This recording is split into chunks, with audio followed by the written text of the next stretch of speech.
Actu Debout, prenez votre temps et abonnez-vous à la chaîne, cela nous aide beaucoup et nous encourage à continuer à faire du bon contenu. Si vous aimez la vidéo, DONNEZNOUS un pouce en l'aimant, merci et profitez du reste de la vidéo. Chef Barré, bonjour. Écoute, je vais un peu mieux et je reviens sur l'élément que tu as envoyé au professeur Franklin Nyamsi. Cela même m'a conduit à aller l'écouter parce que j'étais convaincu qu'il y avait des égarements dans son élément. J'ai écouté le professeur et je me suis rendu compte qu'il y a quelque chose aussi que nous ne maîtrisons pas au Togo. Je me suis rendu compte qu'il y a quelque chose que nous ne maîtrisons pas au Togo. Chef Barré, si on veut faire de la politique, il faut la faire. Et si on ne veut pas la faire, il faut la laisser maintenant à ceux qui se débrouillent pour la faire. Parce que le cap des Ninevi, de Maître Agbubo, de Eden Kodjo, de tous ces gens-là qui nous ont fait croire en la politique, le reste que tu vois actuellement, c'est des voyous qui voulaient se faire rapidement de l'argent. Les autres, au moins, que j'ai cités, avaient la décence d'enlever de leur poche assez d'argent pour faire la politique. Mais le reste que nous avions là, eux ne connaissent pas ça. C'est des rapaces. C'est des kleptomanes. Je ne voudrais pas lister leur nom, mais tout ce qui est de Jean-Pierre Fabre jusqu'à venir à Tchassona et consort, c'est des voyous de grand chemin. C'est pour ça qu'ils n'ont jamais eu l'idée que la politique commence aussi par la géopolitique. La politique, c'est d'abord la géopolitique. Et qui dit géopolitique, c'est les relations humaines. La géopolitique, c'est les relations humaines. Tu es président des États-Unis. Moi, je suis président du Togo. Je m'allie d'amitié avec toi. Et je peux tabasser le pays à côté tout en te contournant. Et l'un des pays les meilleurs qui sait le faire, c'est le Maroc de Mohamed V. C'est la Turquie d'Erdogan. Et qui n'est pas Erdogan qui le veut. Hein. Et n'est pas aussi Mohamed V qui le veut. Il faut avoir du tact, de la finesse.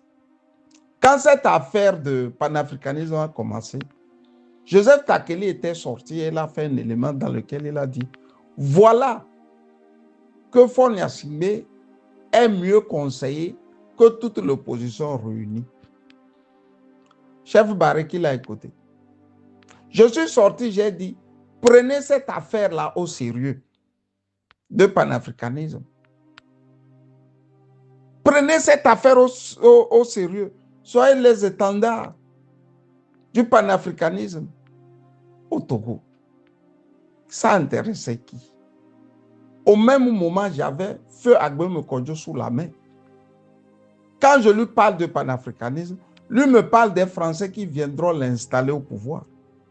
Et il avait cette magnifique phrase pour me dire que quand il a été jeté en prison, c'est François Hollande qui a pris le téléphone et a dit à Faure Gnassingbé de le libérer rapidement.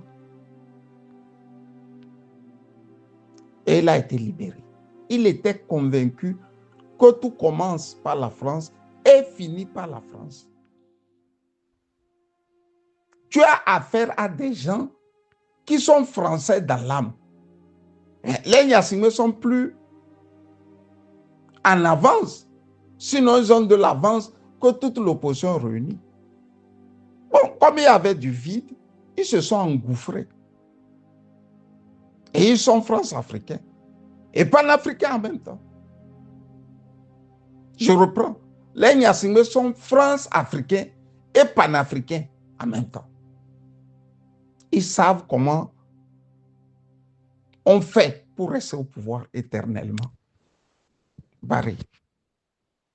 J'ai écouté le professeur, je ne sais pas là où il a fauté. Hein. Tu me connais. S'il avait fauté là, j'aurais été le premier du haut de ma santé qui me dévore là, à crier à rue et à dire que ce n'est pas normal. Récapitulons, qu'est-ce qu'il a dit? Il a pris l'élément de Faure Gnassingbé, où Faure Gnassingbé va rester à Moscou devant Poutine et dit à Poutine qu'il est venu pour le remercier parce que il a aidé les pays de l'AES à devenir une digue. Et c'est cette digue qui protège pratiquement toute l'Afrique, du Sahel jusqu'à l'Afrique occidentale là-bas, de la menace terroriste. C'est vrai ou c'est faux?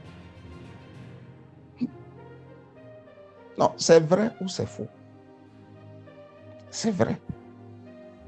On continue. Le professeur a fait l'analyse selon laquelle Faure Gnassingbé ne le fait pas parce que il est forcément un panafricain. Mais il le fait pour se sauver lui-même. Là aussi, c'est vrai ou c'est faux? C'est vrai. Nous, on a quelque chose de particulier au Togo. On est convaincu que c'est quelqu'un qui viendra faire le travail pour nous. On est convaincu. On est convaincu. Même les Egunti au départ faisaient un très bon travail avant de rentrer aussi dans une dérive un peu plus, c'est pas, un peu plus inculte sur le sujet concernant la France-Afrique. Au départ, c'est des garçons qui auraient pu beaucoup faire. Mais l'inculture qui les caractérisait les a amenés à ne pas aller à bon port. Ils ont mélangé tout. Fin de course, c'est Faure Gnassingbé qui est devenu le chantre même du panafricanisme au Togo. Mais à défaut d'avoir une opposition structurée qui parle d'une même voix sur le panafricanisme, Faure Gnassingbé en a pris le relais et le fait avec maestrat. Qu'est-ce que vous reprochez à Faure Gnassingbé? L'opposition togolaise, ça n'existe plus. L'opposition togolaise, ça n'existe plus. J'écoute Marc Nda essayer de faire beaucoup sur la France-Afrique, c'est bien. Mais lui aussi, il n'est pas très cultivé sur ce problème. Il n'a qu'à lire d'abord. On ne saute pas de branche en branche quand il s'agit de la France-Afrique. Il faut être structuré. Il faut laisser de la littérature à Marc Nda. La France-Afrique, ce n'est pas en 5 ans, en 10 ans que les François-Xavier Verschave l'ont écrit. Ils ont accumulé des pages. En 15 ans, ils ont sorti les livres concernant la France-Afrique. C'est pour ça que Yorongar disait, lors du procès qu'ils ont retranscrit et qui en a servi de faire le noir procès, l'opposant tchadien Yorongar disait, ce que nous n'avions jamais réussi à faire, c'est ce que Xavier Verschave a finalement pu faire. Donc, quand on dit France-Afrique, il faut partir du début. Il ne faut pas tomber dans ça. C'est la France qui fait ça. C'est la France. Non. Il y a ce que les Africains font. Il y a ce que les Français font. Il y a même ce que les Allemands, que vous pensez qu'ils sont si bons, font. Qu'est-ce que les Américains aussi font? C'est ça qui constitue la France-Afrique. Ça tire dans tous les sens. Donc, il faut savoir analyser. Analyser vrai. Si tu n'analyses pas vrai, quand quelqu'un va sortir parler, tu vas dire qu'il est pour Faure Gnassingbé. Ici, le professeur n'est pas pour Faure Gnassingbé. D'ailleurs, tout le monde est content qu'il est allé parler au nom de l'AES. Mais nous, au Togo, comme nous sommes convaincus que normalement les 3 présidents de l'AES doivent venir soutenir le peuple togolais au détriment de Faure Gnassingbé, nous sommes convaincus que c'est une mauvaise chose. Ce n'est pas une mauvaise chose. Personne n'a jamais dit que rester au pouvoir longtemps était gravissime. C'est gravissime quand tu n'en fais rien de la longévité du pouvoir. C'est ce que nous reprochons à Faure Gnassingbé. Et nous savons qu'on a beau lui donner encore 150 ans, ça ne donnera rien. C'est pour ça que nous le combattons. S'il était au Togo pour travailler, pour les Togolais, on n'a pas de problème. Il est au Togo, il travaille pour lui, pour son clan, pour ceux-là qui dévorent, qui tuent les gens impunément. Qui tuent les gens impunément. Donc, c'est un opportuniste qui est là, qui voit là où il peut être sauvé. Et puis bon, il utilise ça bien. À notre tour, qu'est-ce que nous faisons? Quand on se lève, on parle de l'Union européenne. Alors que l'Union européenne, ça n'existe plus.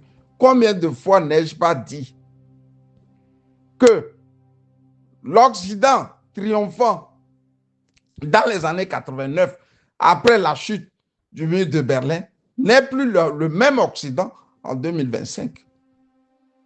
Quand quelque chose arrive, qu'est-ce que l'Amnistie peut faire? Rien. Qu'est-ce que la Fédération française des droits de l'homme, la FDH, peut faire? Rien. Qu'est-ce que l'Union européenne peut faire de toi? Rien. Mais nous sommes toujours attirés par ça. La communauté internationale, j'ai dit que ça n'existe pas. Les Togolais ne comprennent pas ça. Pour eux, la communauté internationale, là, ça existe. La communauté internationale n'existe pas. Vous allez demander à des gens qui pensaient avoir gagné le monde entier et qui se réveillent tout de suite, subitement, ils se rendent compte que non, c'était une fausse erreur. Eux-mêmes, ils cherchent à revenir sur leurs anciens pas et à voir comment rebondir. Et vous leur dites de laisser de venir vous sauver. Monsieur Barré, Faure Gnassingbé là, il est mieux conseillé. Très bien conseillé. On lui dit, va là-bas, fais ceci, ne fais pas cela. Et il suit à la lettre. Ça semble lui marcher. Du moins, ça protège son pouvoir. Tu vas dire quoi à un jeune Africain, Togolais? Sur la France-Afrique, il lui va comprendre. Les gens sont moulés dans l'esprit que le russe ne vaut rien. Nous, on grandissait tout en ayant des professeurs qui ont étudié en Russie, mais on les méprisait. Il a fallu être en Europe pour comprendre que c'est les meilleurs mathématiciens, c'est les meilleurs physiciens. Tu vois? Il a fallu la guerre avec l'Ukraine pour que nous nous rendons compte que non, on nous a menti. La France n'était pas protégée. Elle n'était pas non plus armée. Et quand Ségolène Royal a dit sur les chaînes françaises qu'elle est admirative des scientifiques russes, aucune chaîne ne l'a plus jamais invitée sur la guerre concernant la Russie et l'Ukraine. Tu vois, il faut reprendre tout à zéro avec la politique togolaise. Nous, on est dans un cocon au Togo. Nous, là, nous tous, on est dans un cocon. D'un, on ne peut pas battre Faure Gnassingbé sur le plan électif. Parce qu'on ne sait jamais donner les moyens là. C'est d'un. Du deux, on ne peut pas battre Faure Gnassingbé sur le plan géopolitique. Parce que les gens là ne savent même pas ce que c'est que la géopolitique. Tu vas demander à Jean-Pierre Fabre concernant le Mali. Lui, il ne connaît pas ça. Il connaît tout ce qui entoure le Golfe 4. Tu vas demander à Gogué sur la géopolitique. Lui-même, il est allé chercher Fabius, ou bien c'est Juppé, je ne me rappelle plus, pour en faire une campagne présidentielle au Togo. C'est-à-dire, lors des élections de 2015, là, Gogué, allait chercher un prédateur gaulois comme Juppé et il en a fait une image de campagne. Juppé qui disait à Laurent Gbagbo, la France n'oublie pas, nous reviendrons t'écraser.